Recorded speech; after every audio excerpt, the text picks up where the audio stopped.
Bom dia, muito bom dia a todos. Nós estamos aqui para mais um episódio do Evangelho, A Sombra do Abacateiro.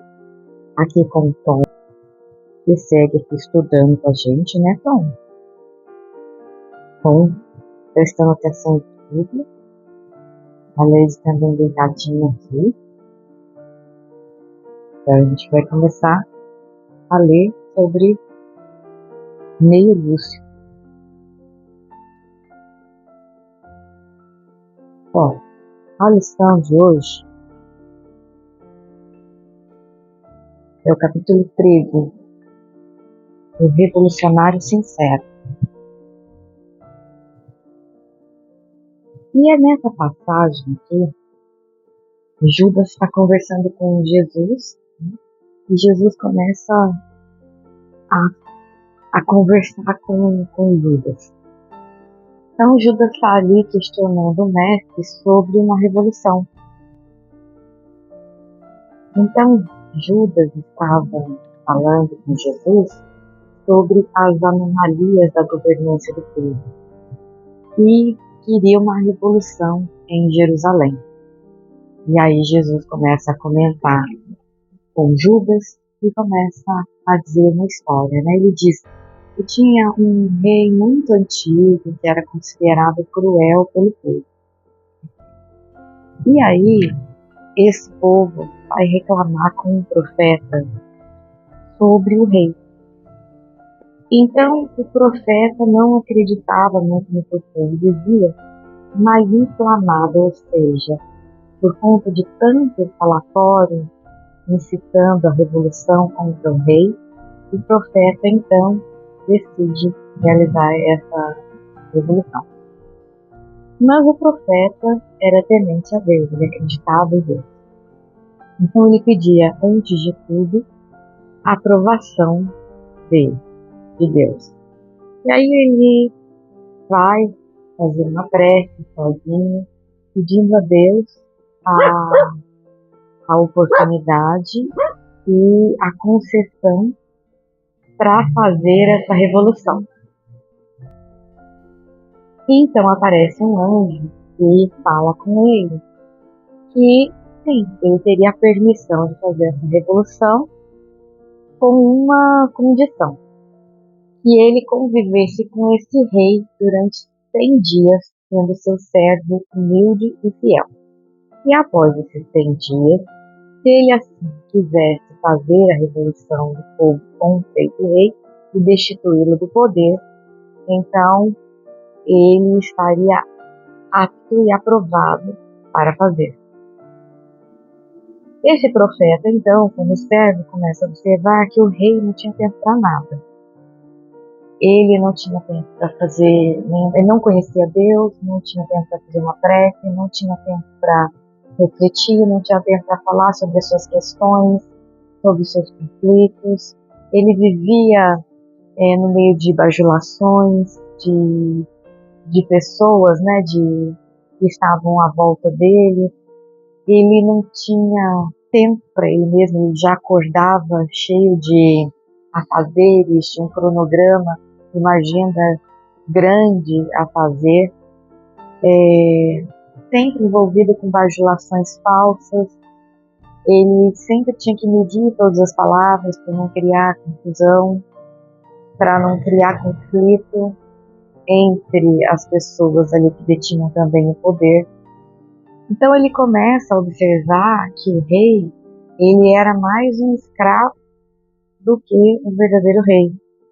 Ele vivia ali em função daquela agenda, daqueles compromissos e não tinha tempo para nada. E aí ele se compadece do rei.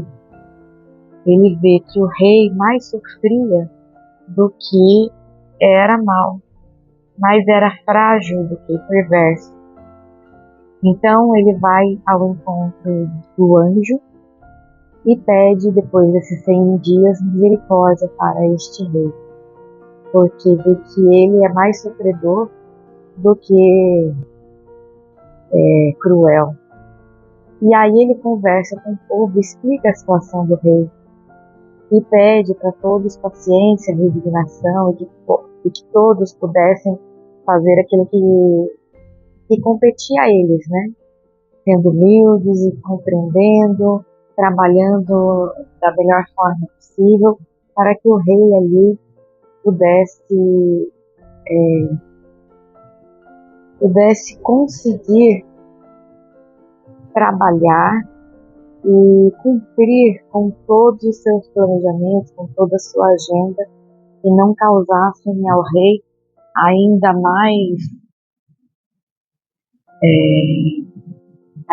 problemas, né? Que os conflitos ali causariam ainda mais problemas para o rei.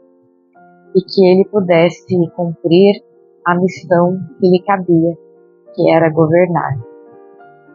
E todos se compadeceram então daquele rei que não tinha nem ao mínimo um tempo para conhecer Deus ou para fazer uma prece. E então seguiram, cada um compreendendo que está na posição que está, para que possa trabalhar, servir. Ai, a Lady acabou de comer alguma coisa. Lady, não pode, filha.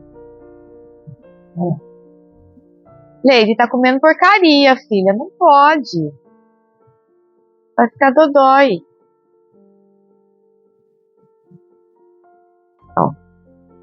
Então, a lição de hoje é isso. Que meio Lúcia vem nos falar, né? Que muitas vezes aqueles que estão no poder, que a gente julga severamente como pessoas cruéis, muitas vezes a gente não conhece a vida dessa pessoa, a gente não está na intimidade dela, não sabe o que ela passa.